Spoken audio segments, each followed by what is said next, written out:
국회 사무처 공보기획관입니다. 8월 4주차 정례 브리핑 시작하겠습니다. 먼저 강화된 코로나19 방역 조치와 관련해서 감사의 말씀을 드림과 동시에 다시 한번 협조의 말씀을 요청드립니다. 이미 주지하시다시피 서울과 수도권 지역 코로나19 확진자 증가로 인해서 사회적 거리두기가 2단계로 격상됨에 따라서 국회 출입 기자분들과 안전 확보와 집단 감염 예방을 위해서 소통관 기자회견장과 기자실에 대한 방역 조치가 강화되어 운영되고 있습니다. 각 상임위 취재도 인원 제한을 위해서 풀 기자단을 운영하고 있습니다. 취재에 많은 불편이 있으시겠지만 적극적으로 협조해 주셔서 감사의 말씀을 드립니다.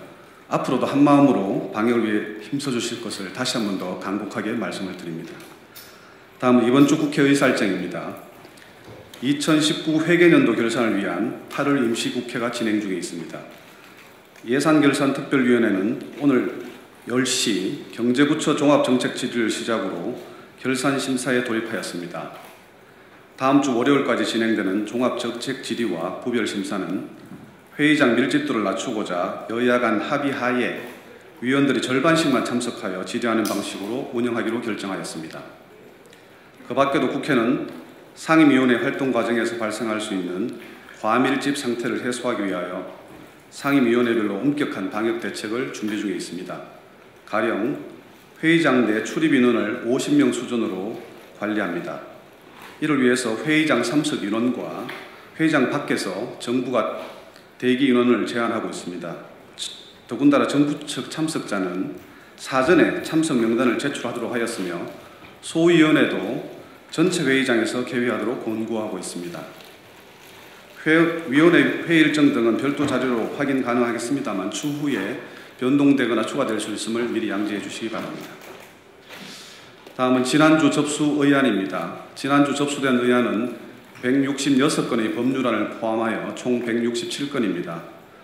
먼저 수도권을 중심으로 코로나19가 재확산됨에 따라서 방역 대책을 강화하고 후속 피해 방지 조치를 내용으로 하는 법안이 25건이 발의되었습니다.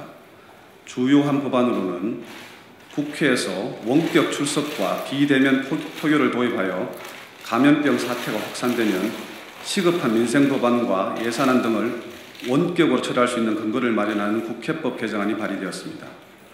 그리고 감염병 환자가 방역관의 지시나 역학조사에 응하지 않는 등 방역 지침을 위반할 경우에는 처벌을 강화하고 손해배상을 청구할 수 있는 근거를 명확하게 마련하는 감염병 예방법 개정안도 발의되었습니다. 그리고 재난으로 인하여 정상적인 수업이 이루어지지 않는 경우에 등록금을 환급받을 수 있도록 법적 근거를 마련하는 고등교육법 개정안 등이 발의되었습니다.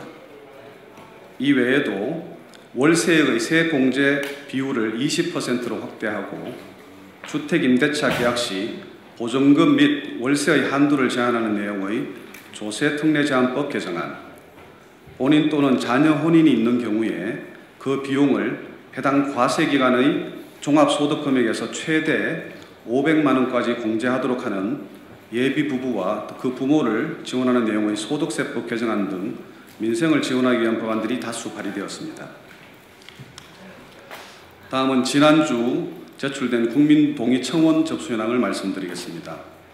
지난주에는 기후위기에 대한 정책 마련을 요청하는 기후위기 관련 정책에 관한 청원, 여성가족부 폐지에 관한 청원 등 총 2건이 새로 공개되었습니다. 새로 공개된 2건을 포함하여 현재 국민동의 절차가 진행 중인 청원은 비주거용 임시시설을 기숙사로 쓰는 사업주는 이주 노동자를 고용할 수 없도록 하는 외국인 근로자의 고용 등에 관한 법률의 개정을 요청하는 청원 등 총 8건입니다. 다음은 국회 소속 기관별 일정에 관해서 말씀드리겠습니다. 먼저 요거는 기자분들께서 관심이 있으실 사항인데요. 감사관실에서는 금요일 8월 28일입니다. 제21대 국회 초선의원의 재산 신고를 공개합니다. 21대 국회 초선의원 재산 등록 기준일은 2020년 5월 30일입니다.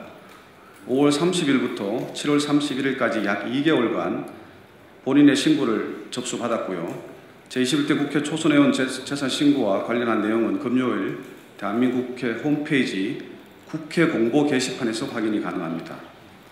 그리고 국회 도서관은 내일 유럽연합, 영국, 일본의 오픈 뱅킹 관련 입법 사례를 소개하고 우리나라에서 추진하고 있는 오픈 뱅킹의 법제화에 대한 시사점을 살펴보는 최신 외국 입법 정보를 발간합니다. 그리고 국회 입법조사처는 수요일입니다. 8월 26일에 미국에서 이번에 제정된 합법적인 해외 데이터 활용의 명확화 법률 클라우드 액트의 주요 내용과 그 의미를 분석하여 타국과의 데이터 교류 시 데이터 주권 보호를 위한 국내법적 고려사항을 제시하는 외국 입법 동향과 분석을 발간합니다. 이상 브리핑 마치겠습니다.